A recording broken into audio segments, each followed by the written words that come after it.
અરે ઓ રસોઈના રાજા અને રાણીઓ, આજે ભાવિકા લઈને આવી છે એકદમ ગરમા ગરમ સોજીનો શીરો, જેવી કે ઘરની મીઠાશ અને માના હાથનો સ્વાદ। સૌથી પહેલાં કઢાઈ મૂકીને કઢાઈમાં ગરમ પાણી કરીશું। ગરમ પાણી કરીને તેને એક બીજી તપેલીમાં કાઢી લેવું। હવે કઢાઈ મૂકીને તેમાં ઘી નાખવું। ઘી ગરમ થતાની સાથે જે સુગંધ આવે એટલે બસ ત્યાં જ સમજી જવું કે આજે તો રસોડામાં જાદુ થવાનો છે।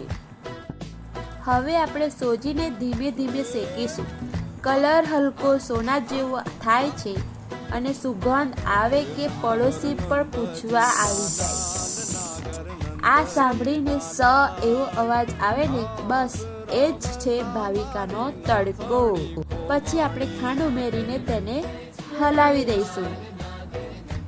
પછી શીરો કઢાઈ છોડવા લાગે ત્યારે આપણું મેઇન સામગ્રી ફ્રેશ દૂધની મલાઈ 1 ચમચી ઉમેરીને બસ ત્યાં જ આપણે પ્લેટમાં સ્વર્ગ ઉતરી આવ્યું।